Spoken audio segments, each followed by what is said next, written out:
There's a map in your head, isn't there? A map of places you know, places you've been. Then there are the blanks, the edges, the spots marked, "Here be dragons," or maybe just, "quiet."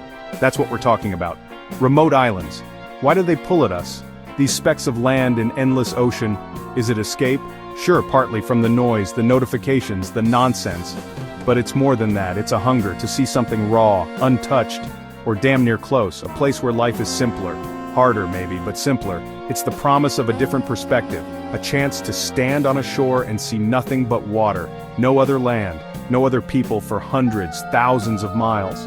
That kind of isolation, it does something to you, it strips you down, shows you what you're made of.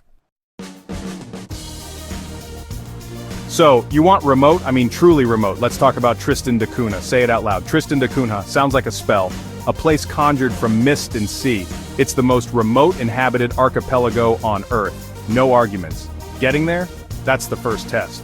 There are no airports on Tristan, no runways, no quick weekend trips. Forget your commercial flights dropping you at a terminal. This isn't that kind of party. This is a journey. A real, honest-to-God journey. The kind people used to write books about before the world got small. Your first move is South Africa. Cape Town, a beautiful city, sure. Table Mountain, good wine. But for this trip, it's just a waypoint, a jumping-off point. The last piece of familiar mainland you'll see for a very, very long time. Stock up on what you need, mentally, physically. From Cape Town, the real adventure begins. You're looking for a ship, not a luxury liner. The ship finally leaves port. Cape Town shrinks behind you. Then, nothing but the South Atlantic. Vast, unforgiving, beautiful in a brutal sort of way. This isn't a pleasure cruise. The seas here are legendary. The roaring 40s, they earn their name. Days turn into a week, maybe more. The rhythm of the ship becomes your rhythm. The engines thrum, the creak of the hull, the endless rise and fall of the swell. You find your sea legs, or you don't. Either way, the ocean doesn't much care. It just is, powerful, indifferent. There's a certain purity to it. Out here, no phone signal, no internet. The noise of the world fades, replaced by the wind, the waves, your own thoughts, for better or worse. You talk to the crew, you read, you stare at the horizon, hoping for a sign, any sign, and the nights. Oh, the nights. Then, one morning, or afternoon, time gets fluid out here. Someone shouts, "Land ho!" Maybe not so dramatic, but the feeling is.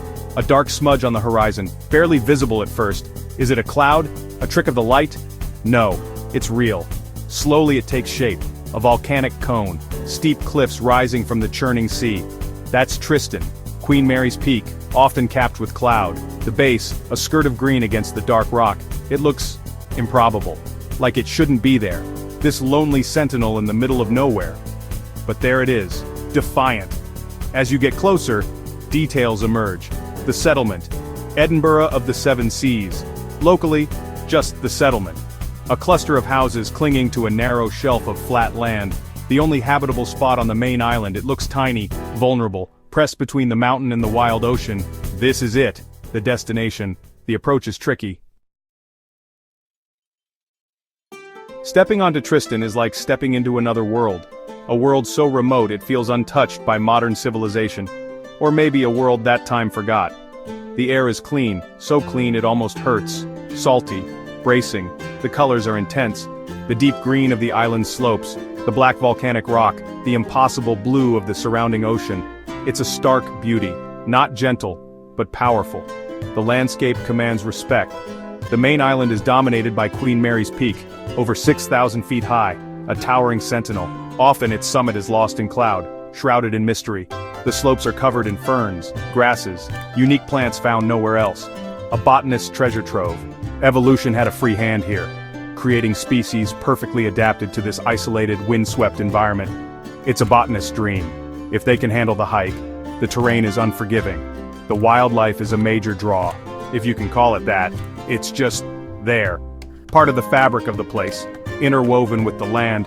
Huge colonies of northern rockhopper penguins, with their crazy yellow eyebrows, a sight to behold. Subantarctic fur seals laze on the beaches. Albatrosses, petrels, shearwaters. The sky is alive with seabirds. They own this place. You're just a visitor, a temporary guest in their domain. And the surrounding waters, rich, cold, full of life. The ocean teems with activity. The Tristan rock lobster is king here, the island's main export, its economic lifeblood.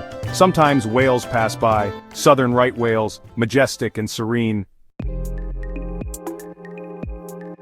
The heart of Tristan isn't the mountain, or the penguins, it's the people, the Tristaners. They are the soul of this remote island.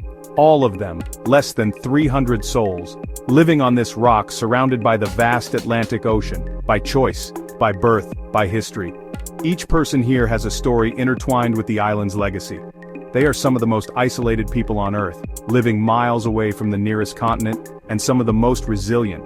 Their story is incredible, a testament to human endurance and community spirit, descended from a handful of settlers, brave souls who ventured into the unknown, British soldiers, shipwrecked sailors, women from St. Helena, each bringing their own unique heritage. Surnames like Glass, Green, Hagen, Lavarello, Repetto, Rogers, Swain, 7 families, each name tells a story.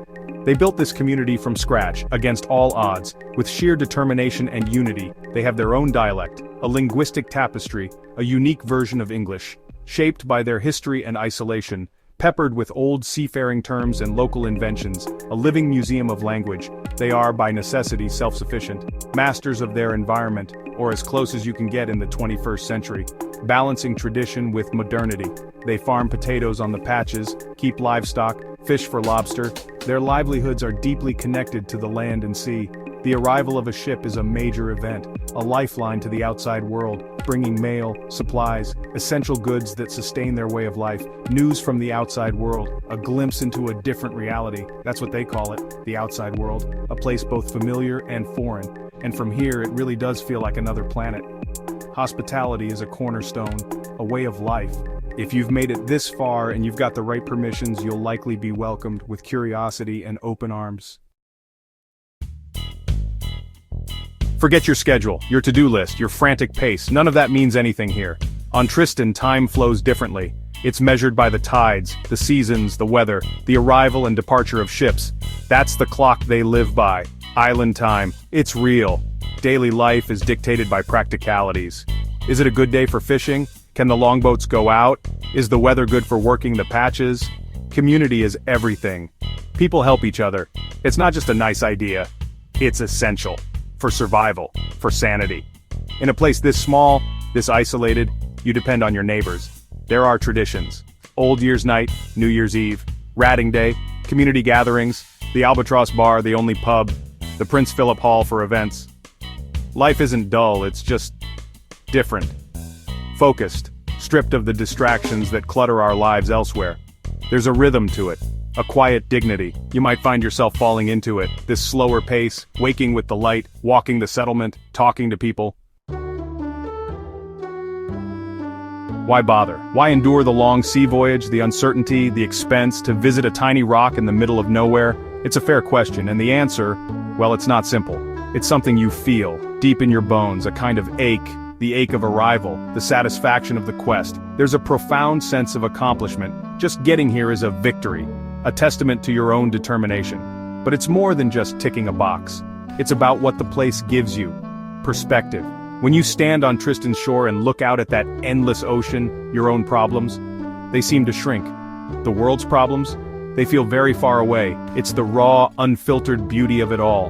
The wind in your face, the cry of the seabirds, the silence, broken only by nature, the incredible, star-drenched nights. These things seep into you.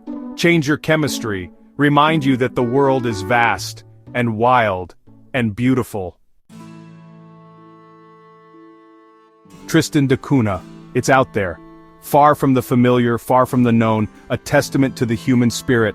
A spirit that seeks, that yearns for the unknown, to the allure of the remote, the call of the wild. Maybe it's on your list, maybe not, but it's a place that beckons. But the point isn't just Tristan, it's about the journey, the quest. The point is the seeking, the journey, the adventure that lies ahead, the willingness to step off the beaten path, way off, into the unknown. There are still empty quarters on the map, places that demand effort, that challenge you, places that don't offer easy comforts. They offer something else, something more valuable, a challenge, a revelation, a moment of clarity, a chance to see the world and yourself with fresh eyes.